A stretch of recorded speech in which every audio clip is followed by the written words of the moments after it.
अस्सलाम वालेकुम गाइस, मैं हूं रिजवान और आप देख रहे हैं मेरा YouTube channel journal electronics HVAC।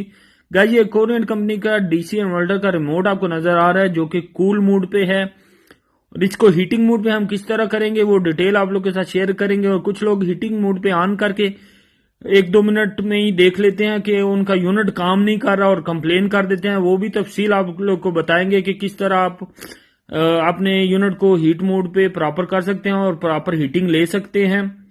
ये आपको हमारा ओरिएंट कंपनी का डीसी इन्वर्टर का रिमोट नजर आ रहा है जो कि कूल मोड पे है। ये आपको यहाँ पे कूल लिखा हुआ नजर आ रहा है, तो इसका मतलब ये अभी कूल मोड पे चल रहा है। इसको चेंज करने के लिए एम का बटन है जिसके ऊपर एम लिखा हुआ है, तो इसको हम प्रेस करेंगे तो ये ड्राई मोड पे चला गया है। यहाँ आपको लिखा हुआ नजर आ रहा है। दोबारा एक दफा प्रेस करेंगे तो ये हीट मोड पे चला गया है। ये आपको हीट लिखा हुआ नजर आ रहा है। इस तरह हम इसको हीट मोड पे शिफ्ट कर सकते हैं और हमारा यूनिट यहाँ पे हीटिंग करना स्टार्ट कर देगा। लेकिन कुछ लोग ऐसा करके और साथ ही 1-2 मिनट ऑन करके देखते हैं और फिर एसी बंद कर देते हैं और कंप्लेन कर देते हैं कि हमारा यूनिट हीटिंग नहीं कर रहा। तो किस तरह क्या वजह होती है जिसकी वजह से वो ऐसा करते हैं कि वो इसको हीटिंग मोड पे तो कर लेते हैं, उन्हें हीटिंग मोड का मालूम पड़ जाता है, लेकिन उनको ये आइडिया नहीं है कि यूनिट को ऑन करके कम मिनिमम 3 मिनट वेट करना पड़ता है और फिर यूनिट जो है वो काम करना स्टार्ट करता है। हम इसे हीटिंग मोड पे तो कर देते हैं, जैसा कि यहाँ पे आपको रिमोट पे नजर आ रहा है हीट मोड, और टेम्परेचर भी 32 कर लिया, मैक्सिमम टेम्परेचर कर लिया जहां पे सबसे ज्यादा हीट आती है।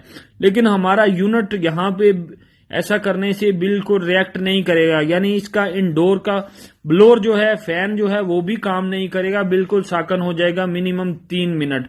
मैं आपको दिखा भी देता हूं, ये आप देख सकते हैं हमारा जो ब्लोअर है वो भी रुका हुआ है, कोई आवाज नहीं एसी से आ रही, कुछ नहीं आ रहा, लेकिन हमने इसे हीटिंग मोड पे कर दिया हुआ है। ये आप देख सकते हैं अंदर वाला ब्लोअर जो है, जो हवा देता है, एयर देता है, वो भी रुका हुआ है।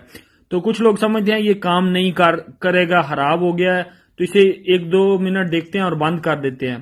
तो आपने मिनिमम इसे 3 मिनट देखना है। हम भी 3 मिनट वेट करेंगे, 3 मिनट, और फिर देखेंगे कि हमारा यूनिट ऑन होता है। गाइस 3 मिनट हो चुके हैं, हमारे यूनिट स्टार्ट हो चुका है, आवाज आनी भी शुरू हो गई है, आपको भी आवाज सुनाई दे रही होगी। हमारा ब्लोअर भी चल रहा है जो कि पहले रुका हुआ था। तो ये जो ब्लोअर है ये 3 मिनट बाद स्टार्ट हुआ है, यानी इंडोर का ब्लोअर भी स्टार्ट नहीं हुआ था। कुछ लोग फिर यही समझते हैं कि हमारा यूनिट काम नहीं कर रहा, कुछ प्रॉब्लम हो गया इसमें, और कंप्लेन कर देते हैं। तो ऐसा कुछ नहीं है, हीटिंग मोड पे ये हमेशा 3 मिनट बाद ऑन होता है।